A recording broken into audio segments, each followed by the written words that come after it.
Bonjour, je m'appelle Yves Eonet, je suis chairman de la société Scalit, on s'appelait avant TechPay.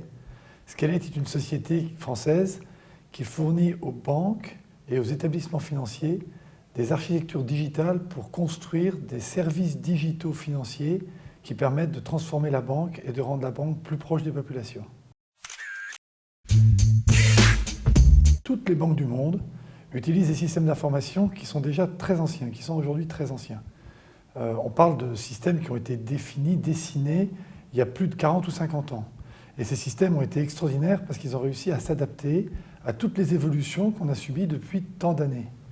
On arrive aujourd'hui à une limite, et pour pouvoir intégrer les nouvelles architectures, les nouvelles innovations et les nouvelles technologies qui sont en train d'apparaître sur le marché financier, il est indispensable pour les banques de s'appuyer sur des architectures plus souples, moins chères, plus ouvertes et plus évolutives, qui leur permettra donc de rester et de rentrer même dans le XXIe siècle avec ces toutes dernières façons de faire la banque. Et ceci est vrai sur le plan mondial. Donc notre société, nous avons conçu une plateforme digitale, un core banking digital, qui permet à ces banques d'opérer leurs opérations, de gérer leurs services, de fournir leurs services à leurs clients de façon la plus économique et la plus pertinente, la plus performante qui soit. Bon, alors, notre entreprise, ce qui est très unique, d'abord, c'est qu'on s'est développé de façon massive à l'international, puisqu'on a à peu près une trentaine, un peu plus de 30 pays qui aujourd'hui utilisent nos plateformes pour pouvoir moderniser et rendre accessible la banque à l'ensemble de la population. Ensuite, notre société, elle est très jeune.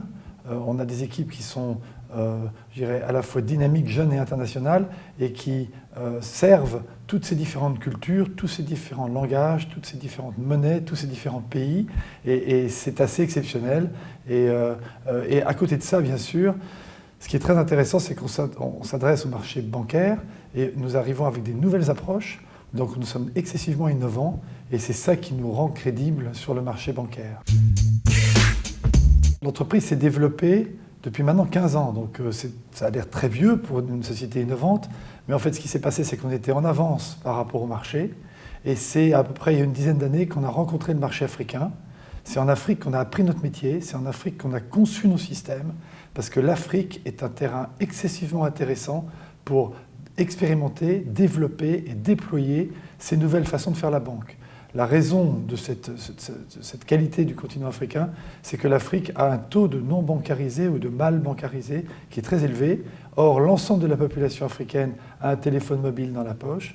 Et donc, c'est bien sûr les technologies digitales qui vont permettre à ces populations d'avoir accès aux services financiers. Et donc, l'Afrique, pour nous, c'est un peu la Silicon Valley de la banque. C'est là où se passe l'innovation bancaire dans le monde. La société Scalit est en train de vivre une mutation très importante, puisque nous travaillons maintenant, comme je vous l'ai dit, depuis 15 ans sur les pays africains et aussi en Amérique latine et un peu en Asie.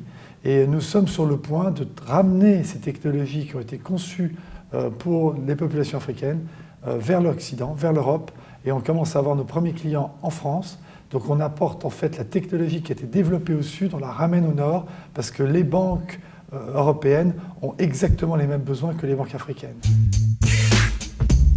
Ce que je donnerais comme conseil, il y en a plusieurs. D'abord, il faut prendre très au sérieux les problèmes de sécurité.